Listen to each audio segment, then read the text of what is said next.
রাধে রাধে, কেমন আছো সবাই? আশা করি ভালো আছো, আমিও ভালো আছি।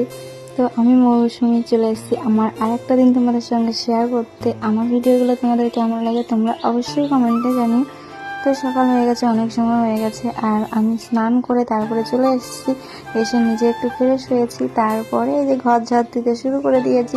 তোমরা তো জানো এটা আমাদের সকলেরই একই রকম কাজ প্রতিদিন সকালবেলা।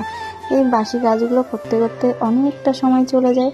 শুধু আমার না, প্রতিটা বাড়ির বউদেরই এই কাজটা করতে হয়। আর আমি যেহেতু রাত্রিবেলা থালা বাসনগুলো মেজে রাখি, তার জন্য আমার কাজগুলো একটু তাড়াতাড়িই হয়। আর তার মধ্যে আমি পুজোর কাজটাও সকালবেলা করে ফেলি, তাই আমার সারাদিন আর কোনো ঝামেলাই থাকে না।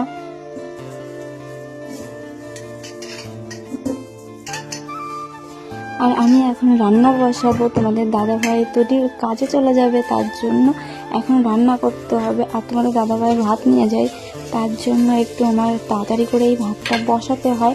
এদিকে ঘরটা আমি তাড়াতাড়ি করে ঝাড় দিয়ে তারপরে চলে এসেছি ভাতটা বসাতে।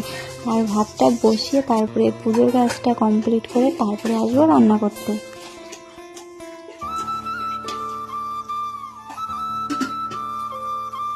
ধীরে ধীরে বৃষ্টি শুরু হয়ে গেছে। মেঘ দেখো, আকাশে পুরো মেঘ। আমি এখন রান্না করব, কিন্তু রান্না করার জন্য আজকে ঘরে কিচ্ছু নেই। আজকে শনিবার, হাটবার। তা দেখি গাছে উচ্ছে আছে কিনা। উচ্ছে ভাজি করবো আর ডিমের ঝোল করবো। দেখো এইখানে পুরো জঙ্গল হয়ে গেছে, একটা পেয়েছি। বাবা ছেড়ে না তো, ছেড়েছি। চলো উচ্ছেগুলো তুলে নি, তারপর তোমাদের সঙ্গে কথা বলছি।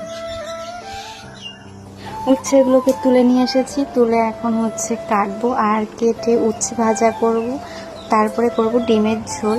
আর ওইদিকে পুজোর কাজটাও আমার করা হয়ে গেছে, করে টোরে তারপরে এইখানে এসেছি সবজি কাটতে। আজকে শুধু উচ্ছে ভাজা আর সকালবেলা ডিমের ঝোলই হবে। আর দুপুরবেলা যেটা হবে সেটা পরে দেখা যাবে, যে মা কী সবজি কাটে সেই অনুযায়ী রান্নাবান্না হবে।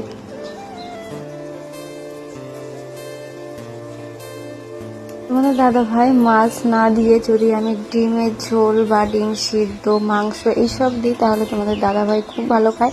আর ডিমটা বেশি খায়, ওর প্রচণ্ড পরিমাণে ডিম খাওয়ার ইচ্ছা, আর ভীষণ ডিম খেতে ভালোবাসে। তার জন্য প্রতিদিন সকালবেলা ওকে ডিমই রান্না করে দেওয়া হয়। প্রতিদিন দেওয়া হয় না, কারণ ওর একটু অ্যালার্জির প্রবলেম আছে। একটু মাঝে মাঝে নিরামিষ তরকারিও করে দিই, আর সেটা দিয়ে খেতে ওর ভীষণই কষ্ট হয়। আর যদি একটু ডিম ভাজা করে দিই তাহলে ও বেশ ভালোই খায় নিরামিষের সঙ্গে। তারপরে রান্না কমপ্লিট হয়ে গেছে, আর আমি এইগুলো মুছে নিচ্ছি। এটা তো আমার প্রতিদিনের কাজ, তোমরা তো জানো। আর রান্নাঘর কখনো এটো রাখতে হয় না, আর অগোছালোও রাখতে হয় না, সেটা তোমরাও জানো কিনা জানি না, কিন্তু আমি যেটা জানি সেটাই তোমাদের সঙ্গে শেয়ার করি। আর এইটাই জিনিসটা তোমরা ভালোবাসো ভীষণ, যে আমি এইসব ভিডিওগুলো তোমাদেরকে দিই। জানি না কতটা তোমাদেরকে ভালোটা দিতে পারছি আর কতটা খারাপটা দিতে পারছি, তো তোমরা কমেন্টে জানাবে যে ভিডিওগুলো কেমন লাগে আর কোন জিনিসটা তোমাদের পছন্দ হয়। আকাশটা কত সুন্দর লাগছে, মেঘলা আকাশ, তারপরে হালকা করে একটু রৌদ্র উঠেছে, খুব সুন্দর লাগছে জানো তো আকাশটা। দেখো কত সুন্দর লাগছে, মেঘলা মেঘলা জানো তো। এই রৌদ্র উঠছে, এই বৃষ্টি হচ্ছে। এত সময় আমি ভয়তে জামা কাপড়গুলো ধুইনি, কিন্তু এখন দেখি আবার হালকা একটু রৌদ্র উঠেছে, তার জন্য জামা কাপড়গুলো মেলে দিলাম। আর দেখো চারিপাশে কত সুন্দর হাওয়া দিচ্ছে, খুব ভালো লাগছে জানো তো, এত সুন্দর হাওয়া দিচ্ছে, বেশ ভালো লাগছে। জামা কাপড়গুলো কি দড়িতে থাকবে কিনা সন্দেহ, দেখো হাওয়ায় দুলছে। তো চলো নিচে যাই। সকালে কি রান্না করেছি জানো? উচ্ছে ভাজা, উচ্ছে ভাজা আর হচ্ছে ডিমের ঝোল করেছি। তোমাদের দাদাভাইকে দিয়ে দিয়েছি, তোমাদের দাদাভাই নিয়ে চলে গেছে। আর এই দেখো ডিমের ঝোল করেছি। আজকে ডিমটা কিভাবে রান্না করেছি জানো? একটা ডিম ভেজে তারপরে আর্ধেক করে রান্না করেছি, মানে আমি দিন দিন গড়ি হয়ে যাচ্ছি। তো চলো আজকের ভিডিওটা এই পর্যন্তই। ভিডিওটা কেমন লাগলো অবশ্যই কমেন্টে জানাবে। আর যারা আমার ভিডিওটা ফেসবুক থেকে দেখছো তারা ফলো করে নেবে, আর যারা ইউটিউব থেকে দেখছো তারা সাবস্ক্রাইব করে নেবে। আর তাদের সময় সবাই ভালো থেকো, সুস্থ থেকো, আর সবাইকে ভালো রেখো। নেক্সট ভিডিওর জন্য অপেক্ষা করো, আর সবাইকে সুস্থ রেখো।